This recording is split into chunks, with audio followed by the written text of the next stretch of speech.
Hey guys, just like that, we got a pilot bearing. Got it from a buddy of mine, Matt Collins. He owns a shop here in Charleston, Collins Automotive and Performance. We'll put a link in the description if you want to check it out. He does some really good shit here locally. So we had this in the freezer, so this guy's nice and cold. I'm going to heat up the flywheel just so everything kind of is, expands the flywheel. This will be nice and small. Should slide right in. And then we're going to bolt it up, put the clutch on, and hopefully put this motor in right now. So. All right. Stick around here in just a few minutes and we'll have it in. Let's get to it. All right.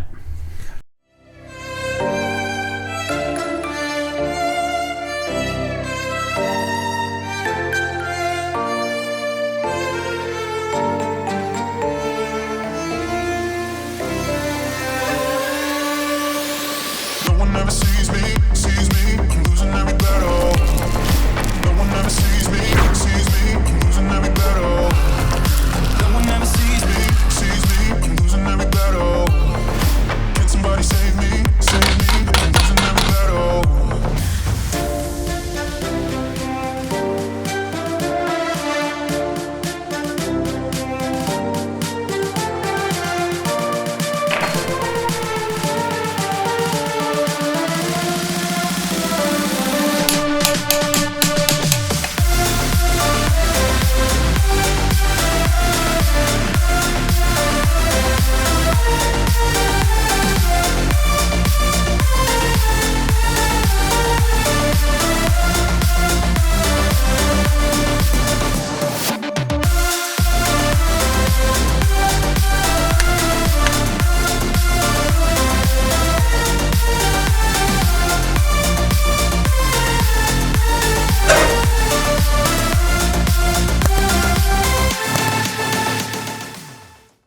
All right, guys, we got the flywheel torque to spec, 14 mil bolts, and the clutch cover with the clutch disc as well.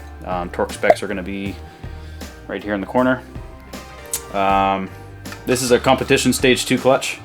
It's probably got 30 or 40,000 miles on it, and I see nothing wrong with it. The wear on the clutch looks really good, so we're gonna reuse it. Sure beats, buying a new one, which is like what, $500 or $600. Well, normally they last 100-some thousand miles, right? Right. So I figured still it's life in halfway. it. Yeah, it's halfway through its life, so it's like why bother? If it was an engine build, I'd probably be putting a brand new clutch in it. But this is the clutch that was on this engine before when we took it out of the blue car, so it's like it doesn't really matter. Yeah. And So it's stage 2. It should hold a little bit more horsepower if the new owner wants to go. If the 5-speed wants to handle that horsepower. Yeah. Come around here real quick. Last video we actually ended up bolting. We ended up bolting right to this. I hope that stays in focus. This little guy was where we tried to bolt the engine lift to. That ended up not working out because the engine wasn't balanced, no matter how much I messed with the engine leveler. So we ended up stealing this alternator bracket here. This alternator bracket bolts on the front here, and then there's one inside. Okay. I'm sorry, not alternator. That would be the AC compressor that sits right here. And then that's the factory jacking point right there, and now the motor sits perfectly level. Before it was really leaned forward, and it was never going to work. So It's the magic of internet we fixed it in the background. Minus 2 points for taking the lazy way out, and it didn't work, so we had to pull it off the AC compressor there, which is off to the side. So. Yeah, we aren't afraid to admit what doesn't work and what works. So we're not going to pretend like something works and it actually doesn't. So yeah, exactly.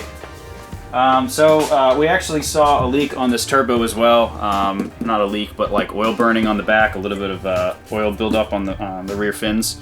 So I had a spare TD04 that I know is good, so we threw that in, just so we don't have any issues. Hooked up all the coolant lines and all the oil lines to that. I gotta hook up this turbo inlet real quick and tighten the clamp, and then I think we're ready to throw this in. All right, so before we put this motor in, this clutch fork has to be kind of dealt with. You have to tie this up out of the way, that way it's not gonna get smushed. Ultimately, you end up taking the clutch pin and from the outside of the transmission, he slides through and that secures it so we can rotate. That goes in at the end. So right now we pretty much just need to grab a zip tie and zip tie this to something to get it up out of the way, so we can put the engine in, and then this falls into the throwout bearing at the very end. Zip tie this puppy out of the way, and then we can do the motor real quick.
John is tightening everything up, all the bolts and everything, but it actually didn't fight us much at all.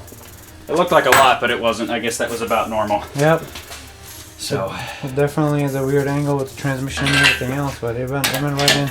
I'm gonna lift this up and grab our wood block out of the transmission and get this engine lift out of here because we're done with this. Twist this little guy, drop the leveler down, right about there. Undo this bad boy. One eternity later. Okay, we're back. Obviously some time has passed. We have a different car in here. Some time has passed. Oh yes. Some time has passed. It receded. No, it's summertime, so I shaved the beard off, trimmed the hair up a little bit, so look presentable now. But yeah, some time has passed. The STI is in here now. That's going to be something we're going to kind of be doing at the same time as this. That video will come out separately. Power steering leak and things like that, and then I got to throw a front mount intercooler on it. So anyway, we left off with this of putting the engine in, and we pretty much haven't touched it. I went ahead and put the AC compressor in place and hooked up a few other things that are kind of quick, but we still have a few things to hook up, like we have the throttle cables to hook up. We have a radiator put in, these hoses and plugs for O2 sensors, intercooler, main plugs, all that stuff. So we're going to button a few things up here and top off fluids, and hopefully we can maybe start this today. That would be awesome.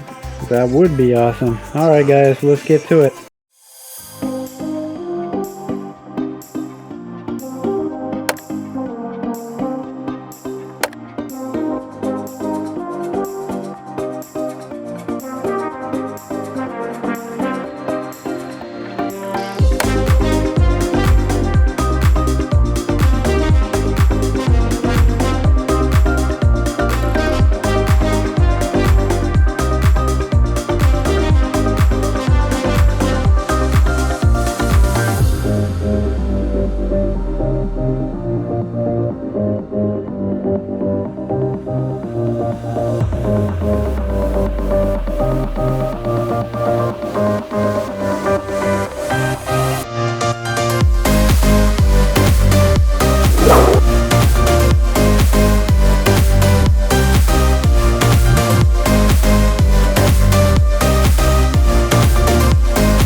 off camera I did cam seals, but I posted those up on our Instagram and Facebook. Those are just something that's really not that hard to do, but if you have the right tools, it's actually fairly easy, and that was what I found, was having the right tools is what made that job. I was saying to you how great that job was. It was such a darn pleasure to have something that just goes smoothly for a change. Yeah, that was definitely nice. I'll put in a link for our Instagram if you guys want to give us a follow, so you guys can keep in touch with what we're working on. Yeah, I got pictures of that, doing the seals and stuff, so it wasn't too bad. It was actually an enjoyable install. Obviously, everything's always easier when you don't have a camera and all the filming and all the steps involved with that, so it was one of those things I just buckled down and focused, and it went well. The next day. Okay, well, we got the intercooler on. We have the heat shield. Coolant is in there. It's topped off to the point where it's pretty much right at the top of the container. Say hi. I think we're ready to... Oh, I don't have a battery charged for this, so we're just going to try the jump box. So we'll find out in a second if that works or not. That's good for jumping cars. I don't know how well it works with a zero battery. But once it's running, the alternator's putting out enough juice to run the car, so... let's turn it over dry. No fuel. I pulled the ignition fuse, so we're just gonna get oil moving around, and then we'll start it after that. Put the fuse back in. All right, pretty excited. Yeah, let's see how it goes. Let's see how that goes. Yeah, thumbs up. Yep.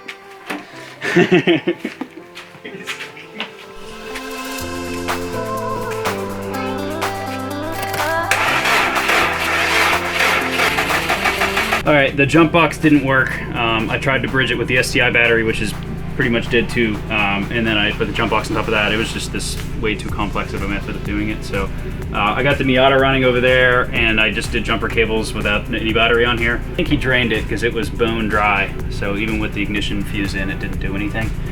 So let's prime the key a few times so we can get some fuel going. See if it'll start up. Lance pulled the plug on the fuel pump, but he put all the interior back, so yeah, he hid the crime, so yeah. All right, hopefully we have fuel pressure now.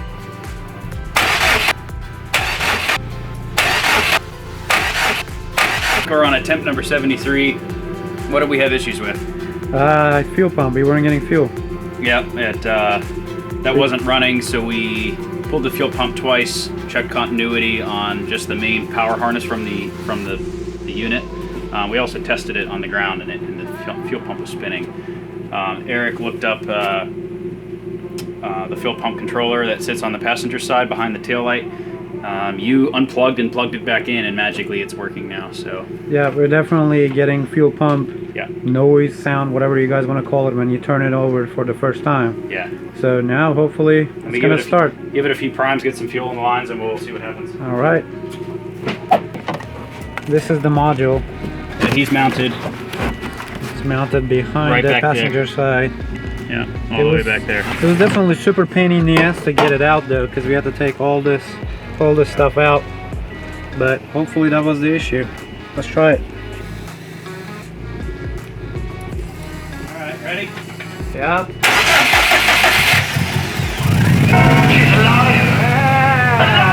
Holy crap! Woo!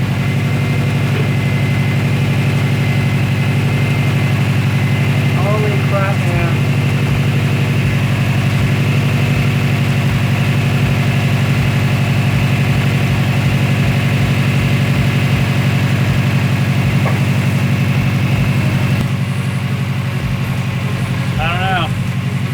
I don't like electrical issues. That stuff's annoying. I have like this much knowledge of electrical stuff, like testing continuity and seeing if it has power. That's about it. But if there was a harness that was ripped somewhere, I mean, that would take forever. Yeah. They definitely get locked out for sure. It took us forever to find it, but we really didn't find their cause. Right. But everything we tried, something fixed it. Right. Yeah. Tomorrow we're gonna button the rest of this up. I think we're gonna switch the wheels to the other set that we have with newer tires. Put some air in the tires and hopefully drive it. All right, stay tuned, guys. Yeah. We'll see you guys tomorrow. We are not done yet. So. Yeah, we gotta do one more day. So yeah. Well, yeah.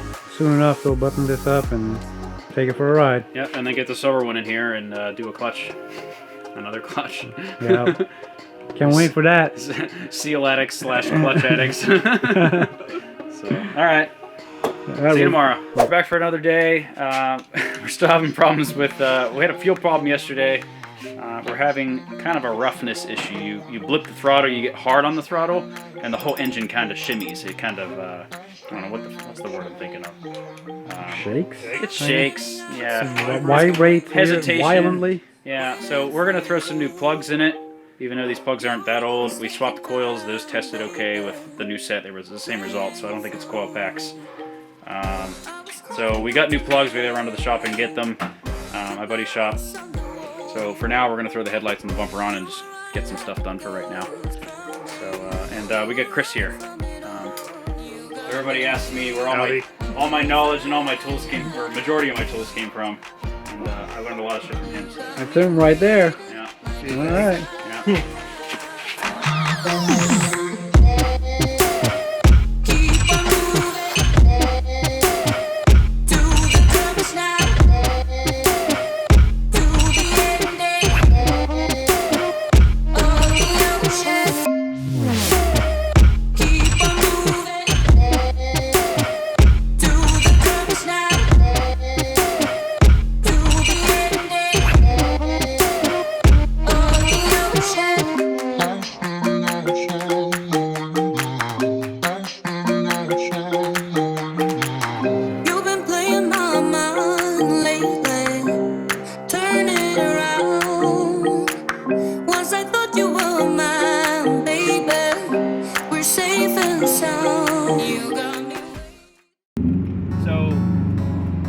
Struggled with a weird hesitation issue, and we thought it was coil packs, so we swapped some coils. Thought it was spark plugs, we got new spark plugs. That rolled out spark, because all of that stuff was checking out. So then we bypassed the fuel filter and just connected it straight to the, just the two connections, the two hoses straight to each other, to see if maybe the fuel filter was clogged. So that checked out. Still had the issue. What else did we do? Well, Compression test. Yeah, we did compression test. It was like 152-ish on all 4 of them. So that obviously wasn't an issue. So we have compression, we have fuel and spark. Oh, we swapped a couple of injectors. Yeah. So we literally tested all 3 parts of the process except for air. And I went ahead and looked over all the vacuum lines and compared it to the silver car, and the evap hoses were crisscrossed and the check valve was backwards. So it was probably sending vacuum into the intake instead of vice versa. It was, I don't know, it wasn't running right. It's better now. So far so good, man. Cruising at 75. We'll be back after beer. Yep. Stay tuned. We got our beer. We came back from the test drive. Everything went smooth. We put on about 50 miles. Ish round trip. Topped off the gas tank. Yeah, topped off the gas tank. She drives great. I think we're gonna keep her in the family. I don't know. But stay tuned for that. It may stay in our family here, in our Project Addicts family. So we'll see how that goes. But yeah, everything is good to go. We're closing this project. Hopefully we're gonna move on to the STI next. But stay tuned, like and subscribe if we were able to provide any value. And we'll see you guys on the next video.